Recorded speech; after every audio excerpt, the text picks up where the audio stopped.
Hello दोस्तों, कैसे हैं आप लोग। कभी कभी सच इतना खामोश होता है कि उसे सुनने के लिए डर को हराना पड़ता है, और जब सन्नाटे में गूंजती है मौत की आहट तो समझ लीजिए ये कहानी सिर्फ फिल्म नहीं बल्कि एक सच्चाई भी है। ओडेला, जहां ट्रेन तो रुकती है पर हत्याएं नहीं। तेलंगाना का एक शांत सा गांव ओडेला, मंदिरों से गूंजता, आस्था से भरा, लेकिन भीतर ही भीतर सड़ता हुआ समाज। यही कुछ ओडेला का गांव हमें दिखाता है। यहाँ कुछ महीनों से एक डरावना सिलसिला चल रहा है, जहाँ नई दुल्हनें पहली रात यानी सुहाग रात के बाद अगले दिन एक रहस्यमय तरीके से मारी जाती हैं, जिसको कोई रेप करके मार डालता है। और इन हत्याओं का कोई भी कुछ भी जवाब नहीं दे पा रहा है, क्योंकि किसी को भी नहीं पता कि ये हत्याएं और रेप कौन कर रहा है। तभी आता है गांव में एक नया ऑफिसर, आईएएस ऑफिसर अनुदीप।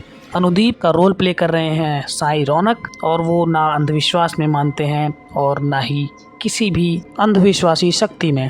देखते हैं, समझते हैं और ठान लेते हैं कि ये किसी भी अंधविश्वासी चीज़ का काम नहीं है, बल्कि ये किसी इंसान का काम है जो इंसानियत के नाम पर कलंक बन चुका है। और उसके बाद शुरू होती है जांच।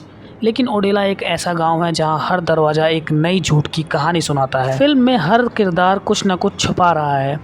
तिरुपति, जिनका कैरेक्टर प्ले किया है वशिष्ठ एन सिम्हा, एक भोला सा दिखने वाला ग्रामीण है, लेकिन उसके अंदर बहुत सी बुरी चीज़ें छुपी हुई हैं जो हमें फिल्म में देखने को मिलता है। राधिका, जिसका रोल प्ले किया है हेबा पटेल ने, गांव की सबसे समझदार लड़कियों में से एक है और इनका आगे चल के बहुत बड़ा रोल होता है मूवी में। पूर्थी, जिसका रोल प्ले किया है पूजिता पन्नाडा ने, जो मूवी में अनुदीप की मंगेतर का रोल प्ले कर रही हैं। लेकिन सबसे बड़ी बात यह है कि इन सबकी ज़िंदगी उलझी हुई है। इनमें से कोई ना कोई कातिल के बेहद करीब है, लेकिन वो ऐसा दिखाता है कि जैसे कि हम कुछ जानते ही नहीं हैं। और जैसे जैसे कहानी आगे बढ़ती है, हर सीन आपको एक नई दिशा में लेकर जाता है। कभी कभी हमें ये लगता है कि ये काम ज़रूर इंसान ने किया होगा, लेकिन फिर बाद में कहानी पलट जाती है और वो बच जाता है। फिल्म की सिनेमेटोग्राफी ओडेला गांव को एक कैरेक्टर बना देती है। रात का अंधेरा, सन्नाटा, मंदिर की घंटियाँ, हर फ्रेम में डर छुपा है।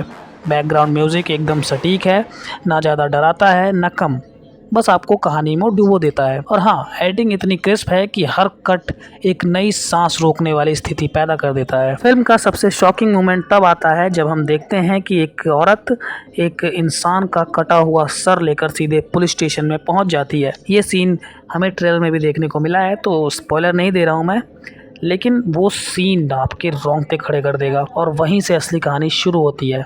मतलब ये कि आप सोचते हैं कि कहानी ख़त्म हो गई, पर असली खेल तो उसके बाद शुरू होता है। इस फिल्म का क्रिमिनल एसेंट ऐसा है कि हमें लास्ट तक ये नहीं पता चलता कि क्रिमिनल कौन है। और सच में जब आप ये मूवी देखोगे तो आप समझ जाओगे कि मूवी किस लेवल की है। हालांकि ये मूवी 2022 में आई थी, लेकिन अब जाके मैंने ये मूवी देखी है। वीडियो पसंद आया तो लाइक ज़रूर से कर देना, और सब्सक्राइब भी कर लो यार, कोई सब्सक्राइब नहीं करता मुझको, जल्दी करो।